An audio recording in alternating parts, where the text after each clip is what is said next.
específicas, que es lo que hace esta prueba, sino que lo vimos como categorías. Pues nos dimos la oportunidad de jerarquizar los valores más importantes, esas dimensiones de la vida, pues lo espiritual, amigos, familia, trabajo, comunidad, política. Y luego, pues dentro de esa búsqueda interior, esto es un mapa que es muy importante también trabajar. Cuando hablamos de un mapa, pues recuerden que nunca el mapa es el territorio, pero si hay un territorio el que yo usualmente pocas veces habito o visito, que es el territorio interior, entonces pues estos mapas nos pueden dar luces. ¿Qué hizo el mapa? Pues de nuevo, después de hacer todos esos ejercicios anteriores, vuelvo y me enfrento a 60 valores. Y yo les decía que lo ideal sería escoger los valores que yo puedo respaldar con comportamientos observables. Porque lo importante de un valor no es el valor per se, sino que yo ese valor lo pueda vivir, ¿cierto? ¿Y cómo lo vivo? Pues haciendo. Y por eso hablábamos cuando vimos todo ese encuentro sobre Víctor Frank y el hombre en busca de sentido, pues que realmente los valores son importantes en la medida en que se viven, en la medida en que podríamos decir que se actúan, pero eventualmente pues no es algo que actuamos, sino que es algo que viene mucho más desde nuestro fuero interno, aquello en lo que realmente estamos dispuestos a apostar. Yo les decía que incluso uno debería escoger un valor por el cual estuviese dispuesto a dar la vida, ese sería el valor superior, y poner mis talentos y mis dones al servicio de ese valor. Ese es como el resumencito de cómo podría yo encontrar un valor en la vida. Pero como seguimos de pronto, incluso con todos esos insumos un poco perdidos, habrá que conectarlos unos con otros. Entonces esta prueba pues es muy aterrizada en la medida en que dentro de 60 valores que ustedes tuvieron la oportunidad de elegir, y también recuerden que ahí pasa un fenómeno y es renunciar. Seguramente muchos valores de esos eran importantes, pero como tengo que escoger solamente 10, pues se decantan de alguna manera. Y una vez los escojo, entonces esta prueba me muestra mis valores, en qué nivel de conciencia están. Y yo creo que cuando estamos dentro de una organización, también sería muy importante traer esta idea de líder, ¿cierto?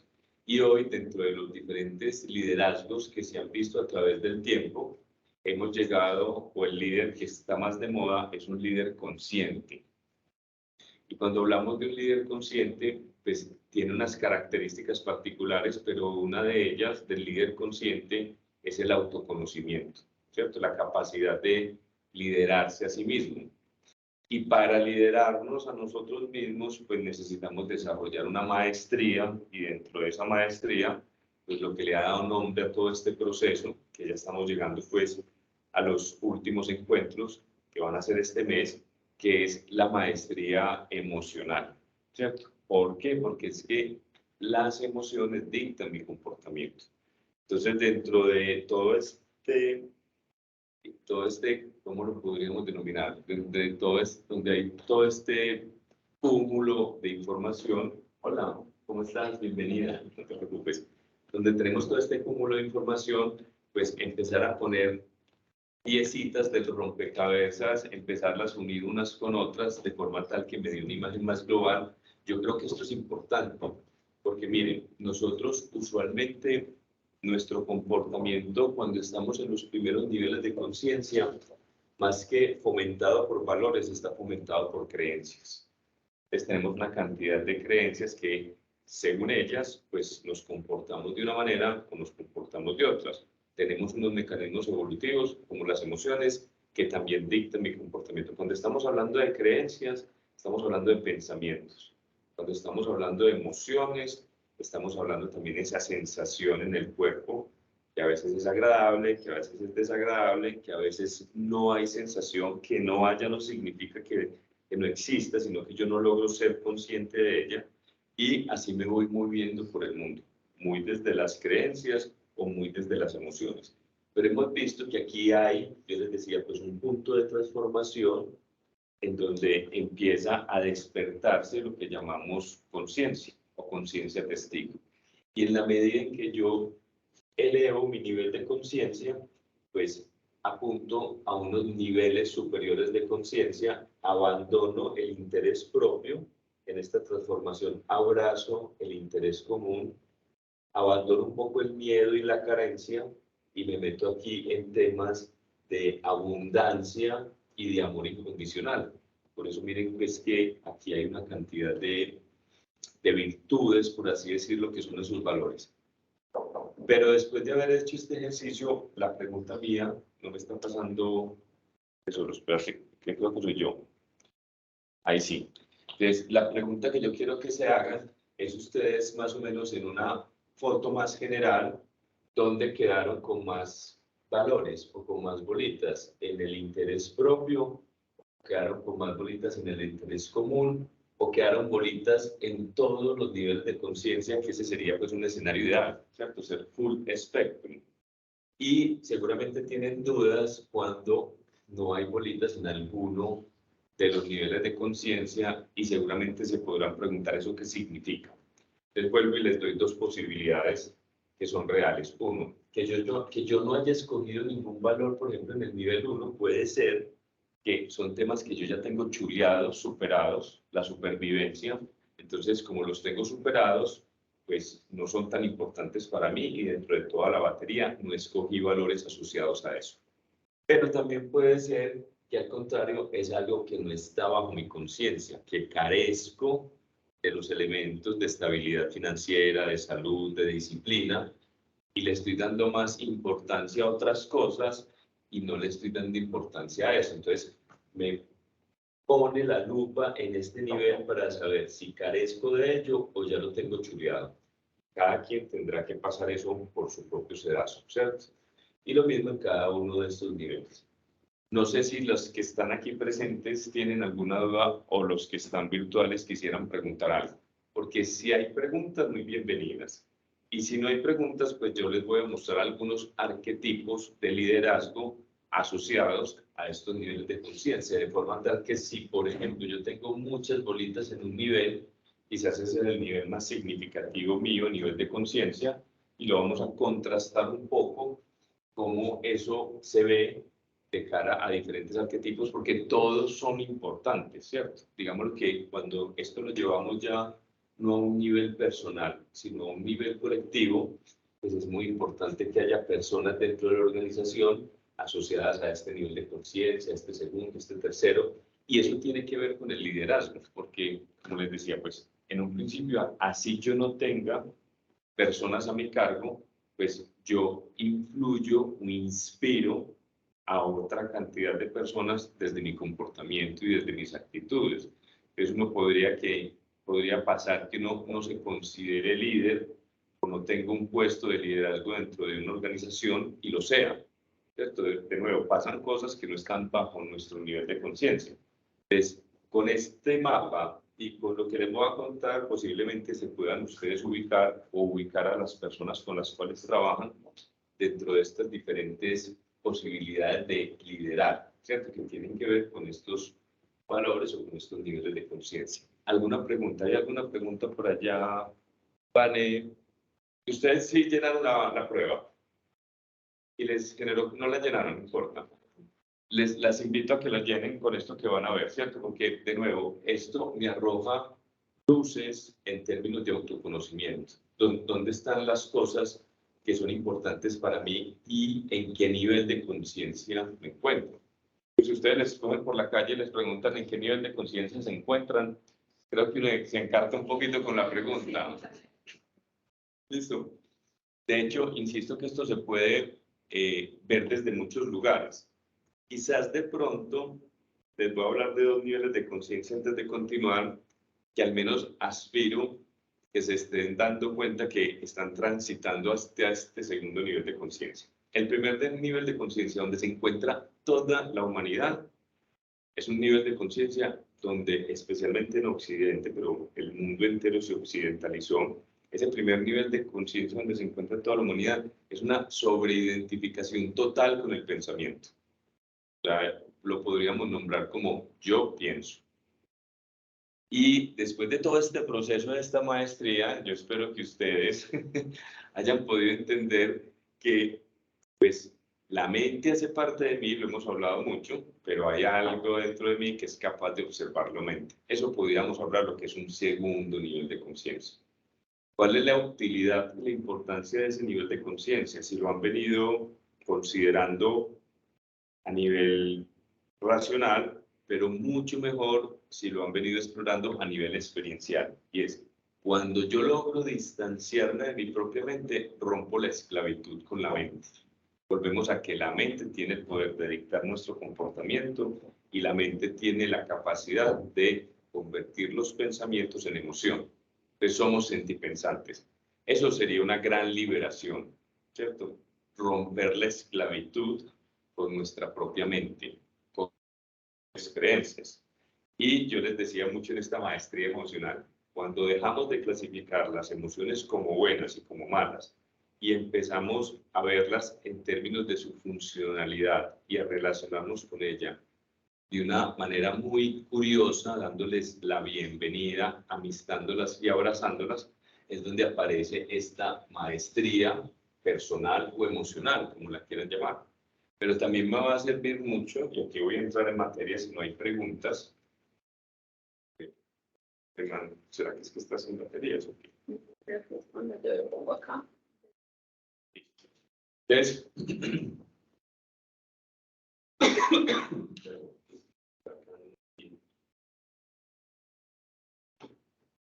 miren esto desde el liderazgo de las empresas. Quienes tengan muchos bolitas en este primer nivel de conciencia, sea que no lo hayan hecho, que lo hagan posteriormente, esto les funcione y les sirva, es que en este primer nivel de conciencia podríamos hablar de viabilidad, ser viables para sobrevivir en este mundo. Si lo llevamos a nivel de organización, pues las organizaciones sí que necesitan viabilidad, ¿cierto? Entonces, las personas que tienen valores en este punto lo que están haciendo es asegurando la estabilidad. Y vamos a cosas concretas, estabilidad financiera, los beneficios, la seguridad social, la salud.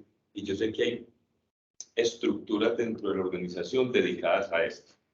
Acuérdense que aquí a algunas personas les pudo salir valores potencialmente limitantes. Ya los vamos a ver con detalle cuando pasemos a cada una de ellas. Es más, me voy a meter de una vez a esta y vuelvo acá y voy pasando a cada uno. Entonces, cuando se está tratando de asegurar la viabilidad, miren que hay valores que son potencialmente limitantes como el control o ya a nivel grupal como la explotación, ¿cierto? Pero dentro de asegurar la estabilidad y la viabilidad, miren que estos son los valores personales y estos son los valores organizacionales. Pues para la viabilidad necesitamos salud, estabilidad financiera y puede haber una experiencia de inseguridad laboral o de excesiva cautela, de nuevo mucho control. Entonces aquí es donde yo voy viendo cuáles son mis valores limitantes. Son potencialmente limitantes porque en algún momento, y volvemos a la emoción para que podamos entender esto. Por ejemplo, el miedo es potencialmente limitante. ¿En qué sentido? En un principio me cuida y luego cuando se exacerba me limita. Es lo mismo del control. El control en estas áreas puede ser beneficioso, pero cuando yo tengo el tema del control y dentro de la organización estoy en otra área que no propende a la viabilidad, sino a la creatividad, por ejemplo, les decía la vez pasada, entonces ese valor potencialmente limitante se vuelve limitante. No solo es potencialmente, sino en este caso limitante. Entonces miren que si hablamos de liderazgo, posiblemente ustedes sean o tengan personas en su equipo que esto lo llamamos el práctico o el líder gestor de crisis, ¿cierto? Es muy bueno, eficiente, gestionando el dinero, el crecimiento de la organización, cuida la salud y la seguridad personal. Y tiene cosas muy interesantes hacia el interior del equipo y hacia el exterior del equipo. Entonces, cuando yo soy un líder desde este lugar, básicamente busco que haya riqueza, que se cumplan los presupuestos, que haya eficiencia en los gastos, la seguridad de los empleados. Y cuando me voy hacia el exterior del equipo, entonces básicamente trata de poner estas conductas, insisto que los valores se ven en hechos observables de seguridad, de eficiencia, de costes y especialmente de rentabilidad, ¿cierto? ¿De dónde surgen los valores potencialmente limitantes que tienden a ser reactivos? Miren que nosotros con la conciencia estamos buscando pasar de ser reactivos a ser mucho más proactivos, pero eventualmente casi siempre nos movemos más desde la reactividad. Por eso les decía que cada emoción es una oportunidad, porque yo en vez de reaccionar a ella, y usualmente toda la vida he reaccionado desde la aversión por la emoción. Ahora cuando elevo el nivel de conciencia, cuando llega la emoción, yo me relaciono con ella con curiosidad. Ese sería, digámoslo, como el salto más significativo en términos de inteligencia emocional. Es muy duro llegar a él por la inercia que ya tenemos, ¿cierto? Una inercia de toda la vida ser reactivos, pues digámoslo que hay que estar muy en la jugada, muy despierto. Y yo no sé si ustedes podrían decir que ya cambiaron ese chip. Es difícil de cambiar, de empezar a ver la emoción negativa como una oportunidad. No hay todo, pero entonces uno ya es más consciente, pues creo yo, las cosas no se acuerda y estoy preocupada. Espero que se acuerden mucho de mí, ¿no? Mucho con la gente cuando alguien empieza a decir cosas y yo me digo, bueno, y más empieza como a repetir lo que si no crea, entonces empieza a hacerse como consciente, de pronto no va a controlarlo del todo, pero si empieza a concientizarse, incluso cuando reacciona mal, cuando no, ahí dice, pero ¿qué me está pasando? Yo me quito con la tristeza. Si no suena ahí, sí, con este está un poquito más amplio bueno. el aparato que estamos bueno. teniendo acá. Que sabes que de pronto es, lo que está diciendo Jessy es empezar con una conciencia muy diferente, ¿cierto? Y también es que siempre reaccionamos de la misma manera, si nos damos cuenta. Ante ciertas situaciones, toda la vida hemos reaccionado igual. Entonces, como para salirse de ahí, a mí algo que me sirve mucho es, en ese momento de lleno de emociones, pucha, este es el momento para ponerme a prueba, voy a hacer algo diferente. No de pronto algo trascendental, algo diferente. Siempre hablo y digo lo que pienso, digo, lo voy a decir ahorita, lo voy a escribir. Es algo diferente, porque siempre lo hablo en ese momento. Entonces simplemente lo escribo y lo digo después. Y lo que he notado es que en mí, por ejemplo, cuando lo digo después, ya bajaba la emoción y ya soy capaz de entender otras cosas.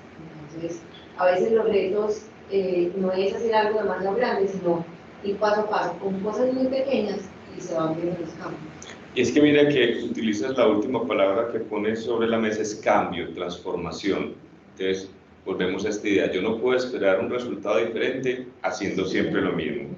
Para hacer algo diferente, en medio de, tendría que pausar, y después de ese pausar, activo la conciencia testigo, que como testigo no participa, sino que se quiere pillar el cuento. Entonces miren aquí, yo les doy un puntico que puede ser un paso previo al que tú estás planteando. Y es que puede que al principio yo no haga nada, pero no es lo mismo transitar una emoción de manera consciente que de una manera inconsciente.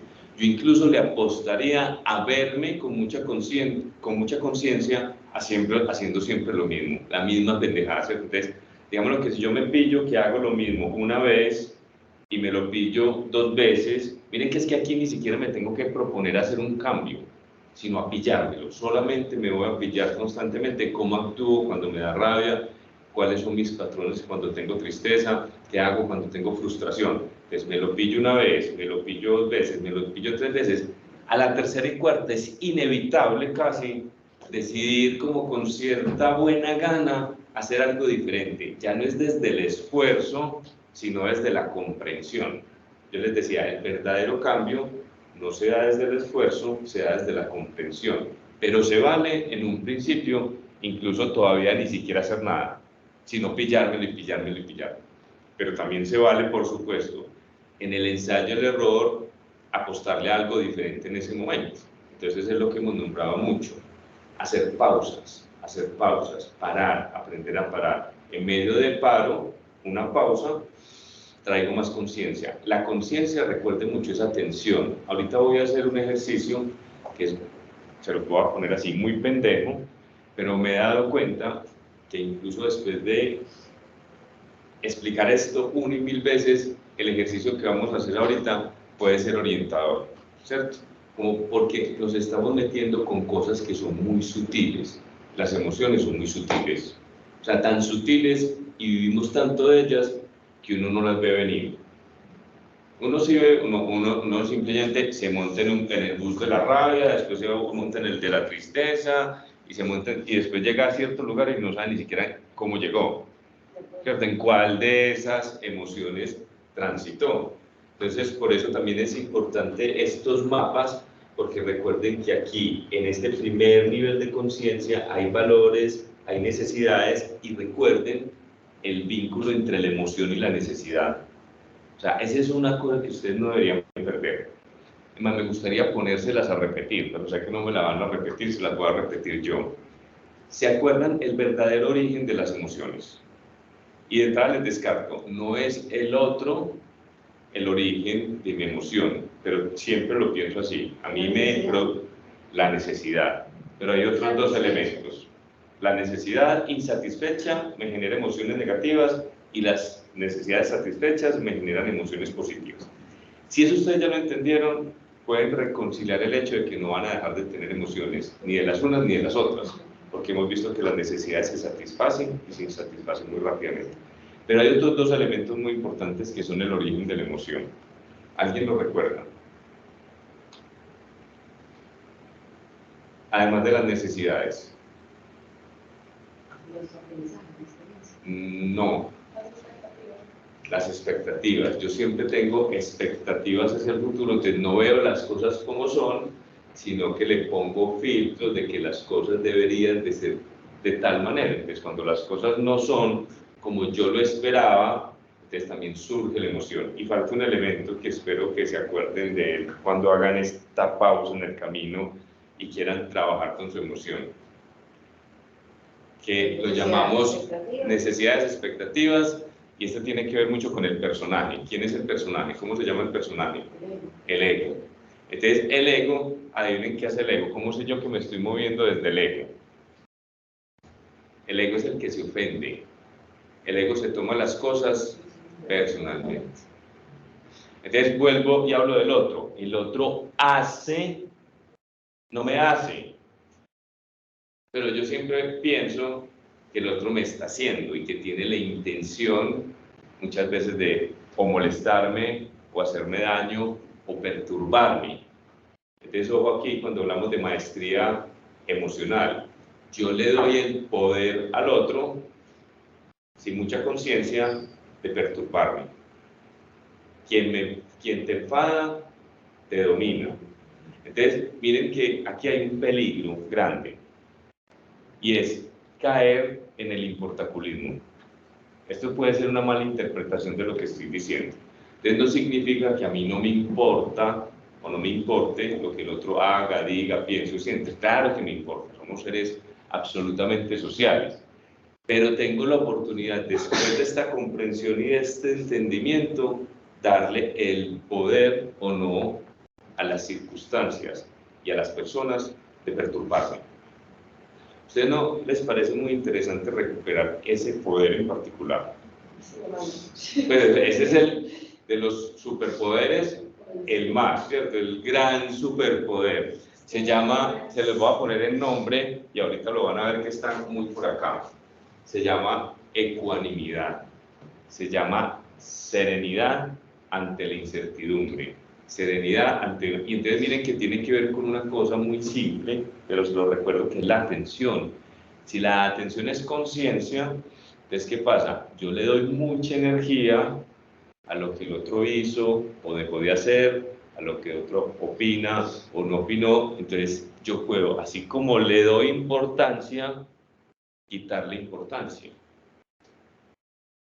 ¿cierto? Si algo te perturba, ¿y cuántas cosas nos perturban? Y miren esto, la palabra perturbación es sinónimo de sufrimiento. La palabra molestia, que es muy chiquita, es sinónimo de sufrimiento. Cuando traigan la palabra sufrimiento, recuerden que la palabra es como así de gigante, sufrimiento. Pero sufrimiento es también molestarme porque aquel levantó la ceja, lo que hablamos el otro día en aceptación, porque me dejó el bus. Entonces, ¿a cuántas cosas del día le doy el poder de perturbarme? A unas así de chiquitas y de insignificantes, y otras gigantescas. Ni la una ni la otra se va a dejar de presentar porque no está bajo mi control. ¿Qué sí está bajo mi control? La actitud con la que me relaciono con ese suceso. Y entonces la actitud que yo le regalé, que vimos dentro de la maestría personal, y que debería ser lo que, si yo estoy practicando meditación, que espero que algunos lo estén intentando en el ensayo y el error, pero si yo me proyecto en el tiempo con esta práctica, lo que debería surgir para medir si está siendo adecuada es más aceptación. Pero yo puedo llegar al estado de mindfulness sin la práctica, con la aceptación. Entonces, la aceptación es una actitud existencial frente a la vida. Entonces, la pregunta es, ¿cuál es la actitud corriente que ustedes están asumiendo de cara a la vida? Posiblemente no la han nombrado, pero deberíamos nombrarla. ¿Cómo estamos nombrando los valores? Porque entonces, si yo la nombro, se vuelve mi norte. Entonces, yo podría tener, por ejemplo, la aceptación como mi estrella norte, que es la que me guía en los momentos difíciles de la vida, ¿cierto?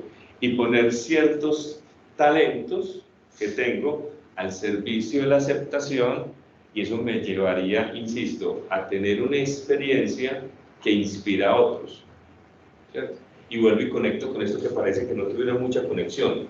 Este comportamiento de viabilidad inspira a muchos. ¿A cuánto nos está faltando en la vida? Estabilidad financiera, cumplir con las metas que nos proponemos, ser eficientes, darle valor a la salud, a la seguridad. Hay muchos que estamos descuidados en esto. Es que es tan importante que dentro de una organización o dentro de una familia haya personas conectadas con la viabilidad. ¿Quiénes tendrán bolitas ahí? Pues posiblemente se están moviendo desde ese lugar, ¿cierto? Voy a pasar a este que es tan importante, que tiene que ver mucho con las relaciones y con las emociones particularmente. Miren, si nosotros queremos también evolucionar dentro de una organización, lo hacemos a punta de construir relaciones significativas. De hecho, el tema del propósito y del sentido de vida y de felicidad, dentro de las variables importantes de las personas que reportan en la vida felicidad, es que tienen relaciones significativas, son buenos construyendo relaciones. Entonces, miren, pues aquí mucha gente, en general cuando yo hago esta evaluación, muchas personas tienen bolitas en este nivel de conciencia, en el de las relaciones. ¿Qué es lo más importante para mí en la vida?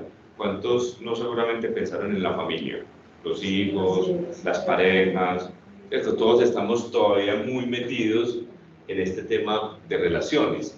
Pero miren, si lo vemos a nivel personal, familia, amistad, lo rojo, que es lo potencialmente limitante, pues hombre, hay personas que están buscando a toda costa ser apreciados por todos. A alguien le pudo haber salido ese valor potencialmente limitante. Maravilloso buscar ser apreciado por todo, pero miren cuánta dependencia emocional puede haber ahí. Recuerden cuando veamos qué quieren los demás que yo diga y haga. ¿Cuántas personas están en función en la vida de satisfacer a otras personas y adivinen, ser fiel a otras personas, y adivinen a quién no están satisfaciendo y a quién no están siendo fiel? Consigo mismos. Y el problema es que no lo hacemos porque eso lo señalamos como egoísmo, ¿cierto? Usualmente esas personas tienen, pero es un egoísmo, se lo voy a poner en estas palabras, es un egoísmo noble, ¿cierto? Porque entonces eso que yo sirvo a los demás sin servirme a mí, se los termino reclamando, ¿cierto? Quiero como una reciprocidad, y puede que el otro me reciba de muy buena gana todo lo que yo le sirvo, pero en algún momento no esté dispuesto a servirme a mí y yo me lleno de mocos, ¿cierto? Entonces es como que quiero que la gente me necesite de alguna manera, porque también quiero en el fondo pues ser apreciado, que es una necesidad muy gigantesca, la necesidad de amor.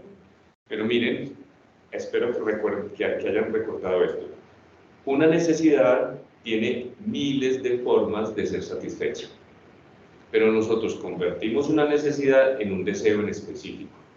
Entonces, a veces la necesidad de amor, quiero que me la supla específicamente tal persona. Y si esa persona no está dispuesta a suplirla, entonces yo me quedo con la necesidad insatisfecha. Entonces ahí es donde yo les decía que viene la palabra mágica, que es next, ¿cierto? Si este no me la quiere suplir, puedo o encontrar a otro que la supla, o aún más magia, y es, no me la suplo con lo externo, sino que me lo suplo con lo interno. Entonces se llama amor incondicional. ¿Y cómo sé yo si me estoy amando o no me estoy amando incondicionalmente? Me pego una miradita por dentro a ver los juicios que me emito hacia mí mismo cuando me equivoco. Entonces yo no me amo porque debería ser más o debería ser menos. ¿Por qué? Porque siempre pongo un yo ideal de perfección que nunca lo he todavía alcanzado. Entonces no soy coherente con ese yo ideal. ¿Cuál sería la verdadera coherencia? Ser capaz de apreciarme y valorarme aquí y ahora con mis luces y con mis sombras. De nuevo, volvemos a una actitud que no tenemos, que es de amistad e integrar aquello que si no dejamos de señalarlo, pues no lo vamos a integrar, ¿cierto? Entonces, por eso hablamos de mindfulness como no juicio. Entonces, también creo que podrían recordar esto. No juzgar, hemos hablado mucho de no juzgar. No apegarnos, que es la forma en que sufrimos con todo lo positivo, el apego. Y no resistirnos, que no resistirnos es aceptar, lo contrario a aceptar es resistirme, son los secretos de la verdadera libertad y de una vida iluminada. Nosotros no somos libres y no iluminamos nuestra vida con esa luz de la conciencia porque usualmente venimos con un comportamiento inconsciente que genera mucho sufrimiento, que es el apego, la resistencia, ¿cierto? La no aceptación y el juicio. Entonces, de nuevo, ¿cómo podría yo amarme incondicionalmente dejándome de enjuiciar de la forma en que usualmente me enjuicio? Pero como tenemos una idea de perfección, pues si todavía no soy perfecto, ¿cómo voy a amarme?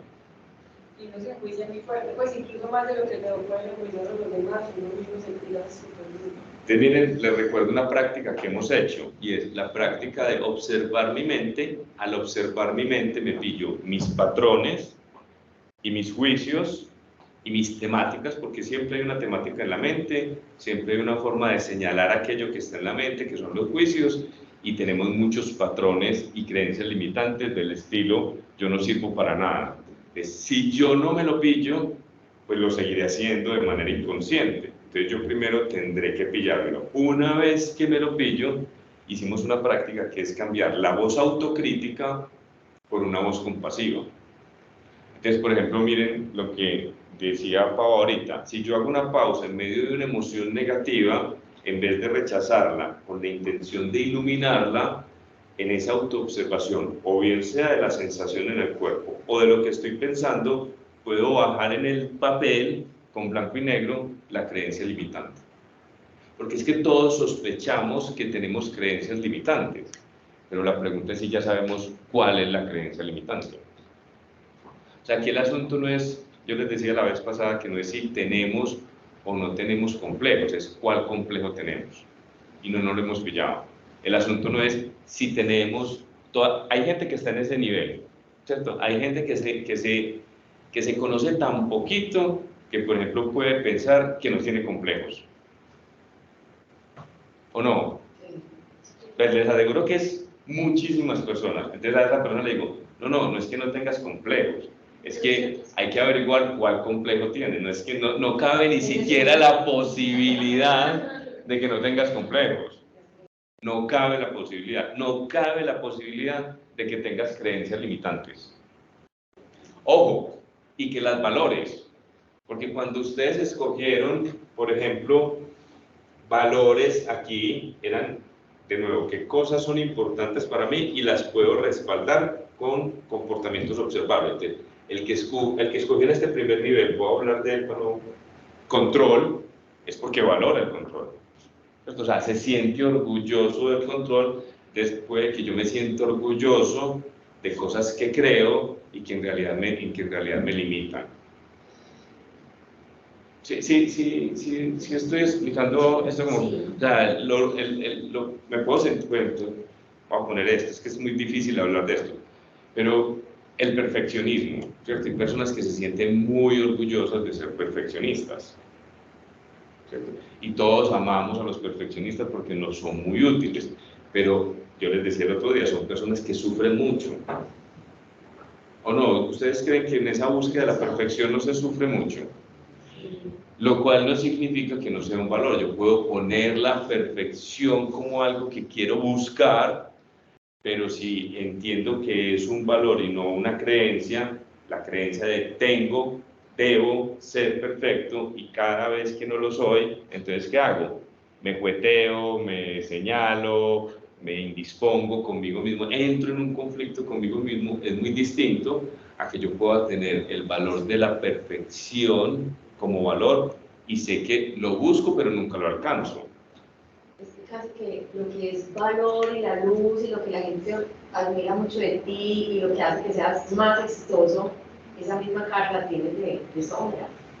O sea, que la perfección, al que todo le sale súper bien, el que se compromete y cumple todas las promesas, tiene un lado oscuro grandísimo también, como la alegría, el alma de la fiesta, está drogado, todo el tiempo está anestesiado, todo el siempre tiempo, eufórico, siempre arriba, y entonces hay una todo, claro. pero vive en un vacío y una soledad, entonces hace que ese valor es también el antivalor. O sea, el que lo puede todo, traicionar. Claro, la pasión, el vibrar con todo, así mismo se apasiona con una pelea, así mismo se apasiona con o sea, es impresionante, pero nos gusta solamente el otro lado, ¿cierto? Pero ese otro hace que se dé el equilibrio. Entonces ahí aparece la palabra más clave dentro de esta maestría emocional, integración. O sea, lo que nosotros hacemos, y lo hace la mente, es separar, ¿cierto? Entonces, ¿cómo separo yo? Por ejemplo, separamos la alegría y la tristeza. ¿Y cómo las vemos? Como dos cosas opuestas, pero con un nivel de conciencia más elevado, yo en vez de verlas opuestas, las cobijo a ambos y las integro como dos caras de una misma moneda. ¿Cierto? Entonces miren que eso es lo que necesitamos hacer dentro de nosotros mismos. Le va a cambiar una palabra o una palabra adicional a integración, reconciliación. ¿Cuándo me he reconciliado yo con mis defectos? Entonces les voy a decir una cosa, no son defectos, son virtudes pidiendo ser expresadas. Porque entonces recuerden la cosmovisión oriental. La cosmovisión oriental no son dos cosas que están luchando, sino existe una y también existe la ausencia de esto. Entonces, por decir algo, el desorden, que es un defecto, en realidad lo que existe es el orden y hay ausencia de orden. Entonces, si yo digo que soy una persona desordenada, no es que tenga algo malo en mí que yo tenga que combatir, sino que hay una virtud en mí pidiendo expresión. Porque te vuelvo y les pongo esto para que me lo entiendan bien. Yo me lleno de etiquetas para decir quién soy. Entonces una de esas etiquetas es, yo soy una persona desordenada. ¿No es así? ¿Cierto? Y entonces me latigo mucho por no ser como debería ser. Si yo en vez de ver el desorden como un defecto, lo veo como una virtud que está pidiendo pista, que está pidiendo en mi vida, el desorden, en el fondo que está pidiendo es orden y estructura. Entonces, si yo no la veo negativamente, sino que veo que es algo que podría desarrollar en mí, establezco una relación muy distinta con eso, porque de lo contrario, mi tendencia es a ponerlo en la sombra y oscurecerlo. Hay muchas personas que son desordenadas, pero no reconocen que son desordenadas. ¿Cómo empieza mi cambio? Primero, reconociendo que es desordenado, pero una cosa es verlo como un defecto, u otra cosa es como verlo como una virtud que no se ha potenciado.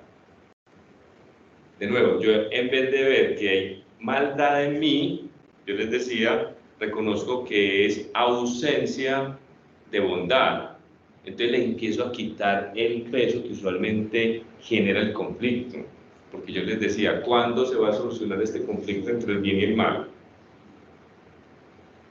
¿Será que algún día los buenos le van a ganar a los malos? No, en este plano se necesita ese contraste. Entonces la conciencia abarca e integra y amista ambas cosas. No las contrapone. Y entonces miren, ya las mira como un ciclo necesario. Después del día viene la noche, después del éxito viene el fracaso. Entonces no va a haber una persona que siempre vive en el éxito. Claro, nosotros necesitamos, para valorar el éxito, haber conocido el fracaso, ¿cierto? Para valorar la alegría, tuvimos que haber experimentado la tristeza. En este plano, ese contraste no va a desaparecer. O lo integro, o sigo viéndolo y viviendo. Entonces miren que no es lo mismo vivir en dualidad que en polaridad.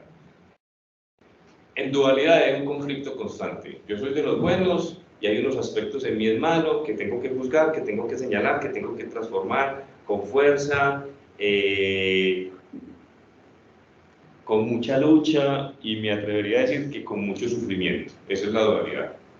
En la polaridad el cuento no cambia, es el mismo.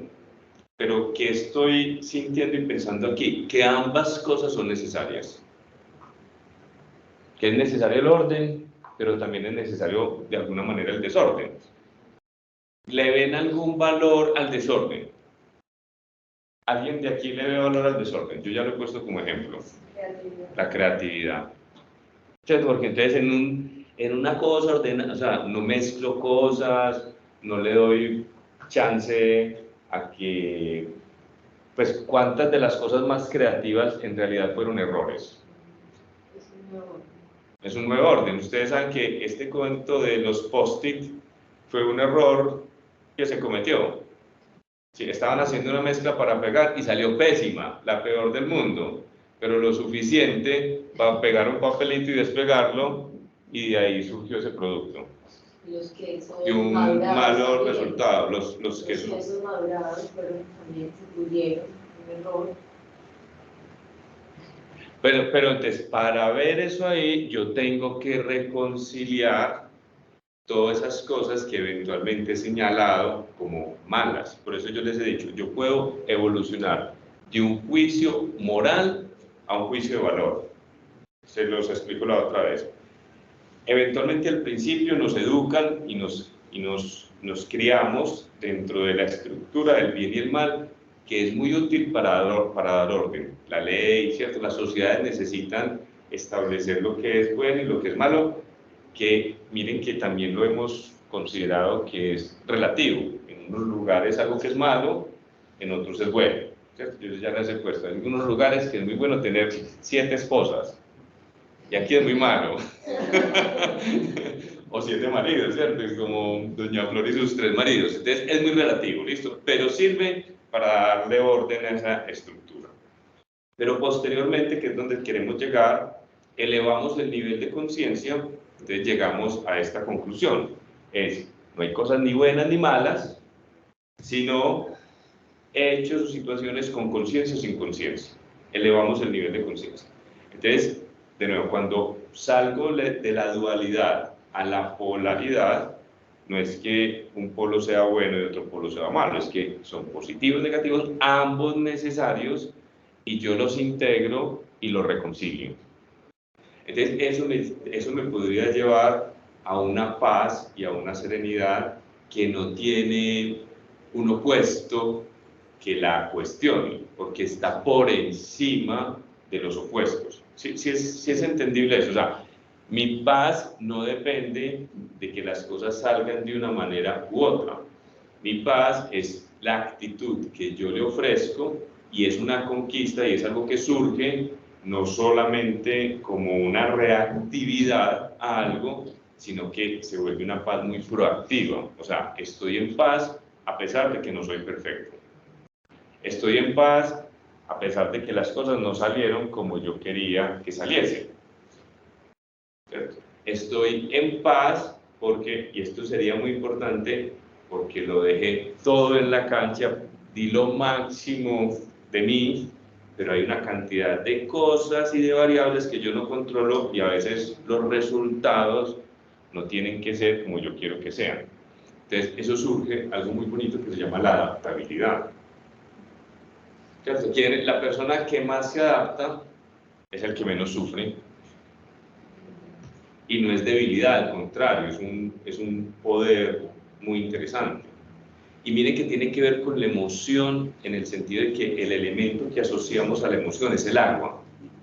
Entonces, yo no sé si han visto un video de Bruce Lee, que es muy charrito, porque él hablaba muy charro, pero le invita a las personas a ser como el agua. ¿Y cómo es el agua? Se adapta a todas las formas, ¿cierto? El agua es muy suave, ¿cierto? Muy dúctil, pero al mismo tiempo, cuando quiere arrasar, arrasa. Es muy poderosa. El agua nunca busca lo alto, ¿cierto? Siempre busca completar, llenar, se mete por todos los rincones. Nunca está peleando con los obstáculos. O sea, si tiene que pelear, se acumula y arrastra, pero ¿qué hace normalmente antes de ponerse a luchar y a pelear? Pasa por los laditos, se mete por donde cae, se adapta, fluye. Entonces nosotros podríamos ser como el agua, ¿cierto? Empezar a asumir esas actitudes. Pero ojo, si mezclo fuego, que es el espíritu, con el agua, imagínense que esa fue una invención muy interesante del ser humano. Esta época industrial, esta modernidad en la que estamos, viene de haber combinado el agua con el fuego y desarrollamos la máquina de vapor, ¿cierto? Y entonces los trenes funcionaban a punta de vapor y nos hicieron dar unos pasos gigantescos como humanidad, ¿cierto? Está la tierra, que es el cuerpo, y ojo que un elemento que hay que cuidar mucho es el viento, que asocian el viento. Si el agua es emoción y la tierra es cuerpo, porque es lo más tangible, ¿el viento qué es? La mente, el pensamiento. La mente. ¿Y qué hace la mente cuando sopla mucho en un lago o en un mar? Revuelca todo. Revuelca todo. Entonces miren que es la mente la que tiene la capacidad de mover nuestras aguas emocionales. Cuando la mente se calma, deja de soplar, ¿qué pasa con el agua? Se aquieta y se puede incluso volver como un espejo. Por eso nosotros estamos muy dementes, o sea, nuestras mentes están muy agitadas, son muy incontrolables, entonces el asunto no es pelear con ella, sino el asunto es desidentificarme con ella y empezar a observarla. Y eso se tiene que volver parte de la maestría, porque es una habilidad que desarrollo con la práctica. No quiero un hábito. Esto es muy sutil, pero es muy importante decirlo bien. Yo les estoy echando cantaleta y hagan la práctica de meditar, ¿cierto? ¿Por qué? Porque la práctica hace al maestro, ¿cierto? Entonces no va a haber maestría si no hay práctica. Pero la paradoja es que yo no estoy buscando con la práctica un hábito, porque si con la práctica esto lo convierte en un hábito, muchos de nuestros hábitos son inconscientes, ¿o no? Uno se lava los dientes de manera inconsciente, ¿cierto? Es un hábito, uno lo hace todos los días y no piensa en ello. Entonces, yo no estoy buscando un hábito, necesito el hábito para desarrollar la maestría, pero en realidad lo que estoy buscando es una habilidad, no es lo mismo un hábito que una habilidad, porque la habilidad es consciente. Entonces, por eso fluir, ¿cómo?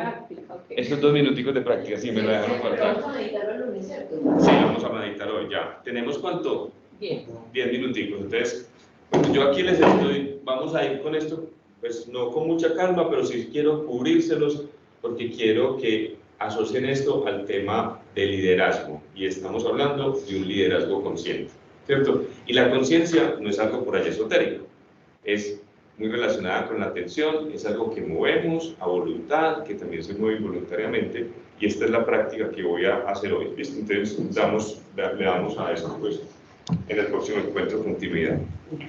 Y es donde yo saco las campanitas.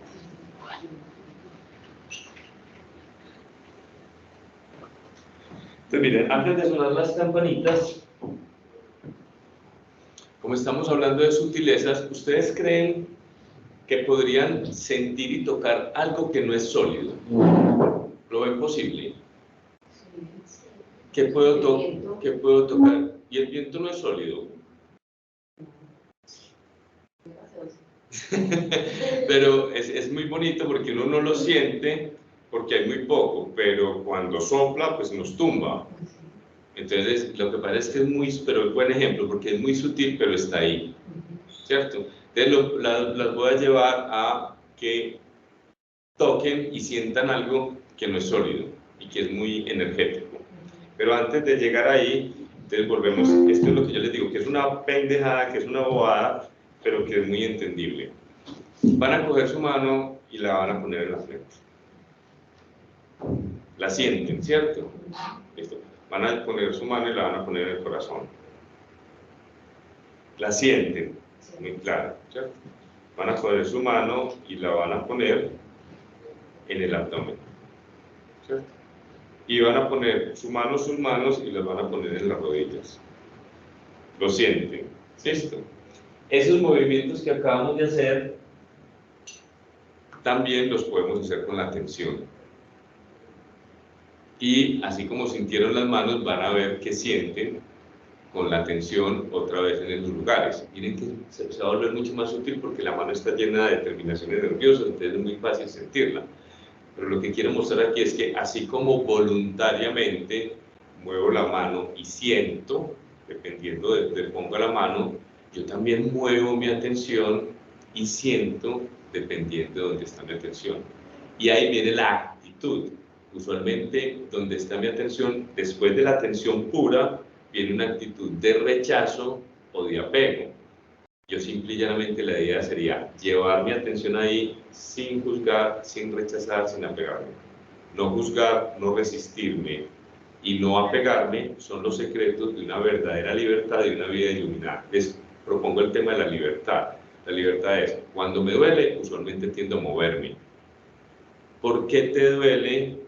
No te tienes que mover, o sea, no tienes que reaccionar. Yo podría pillarme un dolor sin reaccionar. Yo podría pillarme una emoción sin que la emoción me lleve a una reacción.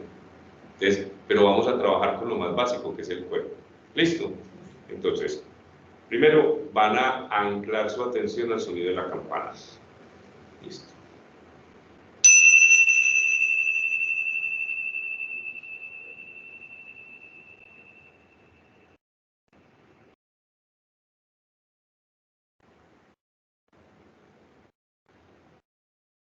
Observen que la atención va donde la llaman. Seguramente después de la campana se queda sin donde asirse, de donde anclarse, y ella empieza a divagar. Seguramente está en mi voz en este momento, seguramente se va para los sonidos externos, por allá hay alguien hablando, por los que están virtuales, quién sabe qué puede estar pasando en sus lugares. Pero les voy a pedir que así como llevaron la mano, van a llevar la atención a la frente. Y van a asegurarse, por más sutil que sea, que tienen la certeza de que hay una sensación cuando llevan la atención ahí. Puede ser muy sutil. Incluso si no hubiese sensación cuando lleven la atención a la frente, esa no sensación considérenla una sensación, simplemente que sus mentes no están lo suficientemente agudas para sentir las sensaciones que hay en esa parte del cuerpo. Fue más claro con la mano, pero la atención está ahí. Ahora vamos a mover la atención hacia el pecho.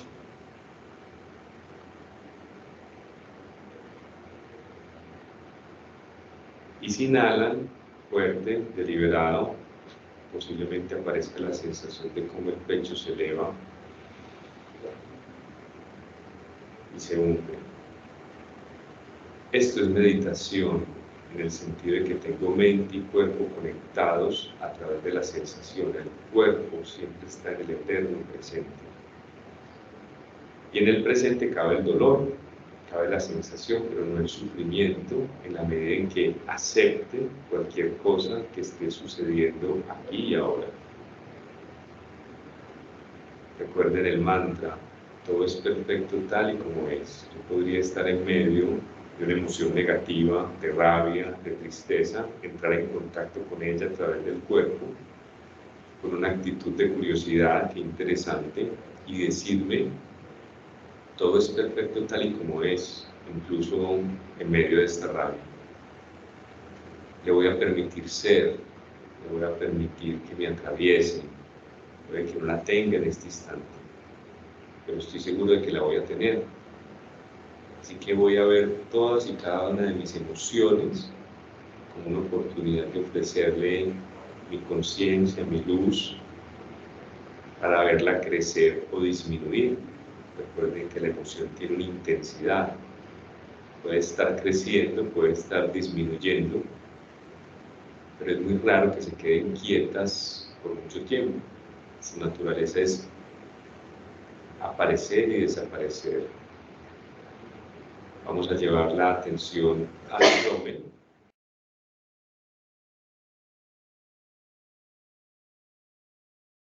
Y vamos a pasar a hacer un ejercicio donde van a poder palpar y tocar algo que no es sólido. Podrían casi que llamar inexistente, pero con esta sutileza que acabamos de desarrollar, vamos a ver si nos funciona. Les voy a pedir que froten sus manos con mucha fuerza, con mucho vigor, vayan creando energía y calor. Aquí se está creando energía calórica. Puede que las tengan muy frías, pero sigan dando hasta que estén muy calientes, muy calientes, y las sueltan. Y después de soltarlas, sin tocarlas, las van a acercar una mano con la otra, y las van a alejar, y van a tratar de sentir la energía, como si sintieran que están tocando algo al alejarlas y al acercarlas. A veces hay gente que la siente como una bolita que pudieran amasar.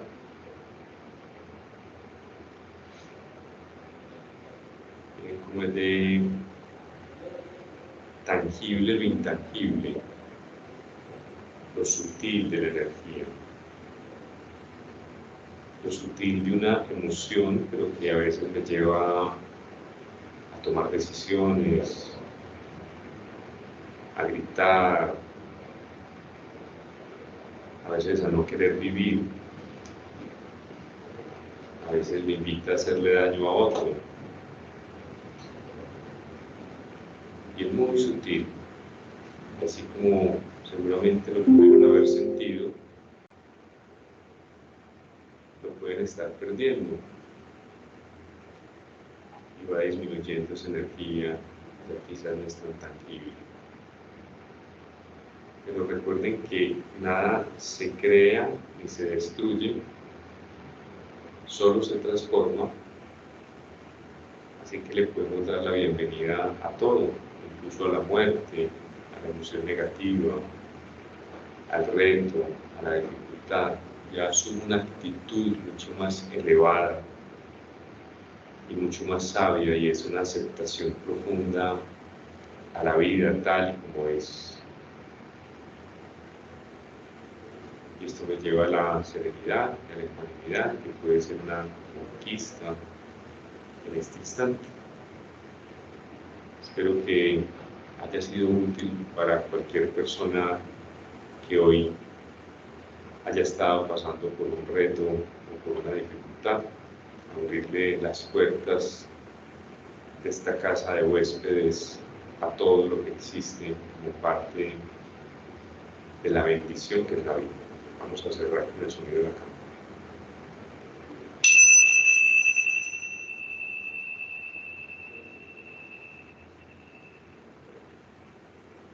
Los invito a abrir sus ojos y regresar. ¿Sintieron la bolita de energía? muy interesante, ¿cierto? Pues algo que no está ahí, pero sí está. A veces pasa con las sensaciones. O sea, si yo lo sigo haciendo, yo puede que ya no tenga, esto ya no pase el umbral de mi conciencia, pero la energía está ahí. ¿Cierto? La energía del otro, de la actitud, de todo. Entonces nos tendremos que volver muy sutiles a las sensaciones del cuerpo. El cuerpo nos habla constantemente y no hay quien lo escuche. Y adivine a través de qué nos habla, de unos mensajeros. Y los mensajeros son las emociones. Y nos encanta matar al mensajero. Entonces, no matemos al mensajero, sino al menos oigámosle el mensaje. ¿Qué me está diciendo la rabia? ¿Qué me está diciendo la frustración? ¿Qué me está diciendo la tristeza, el desasosiego? Siempre me está diciendo algo.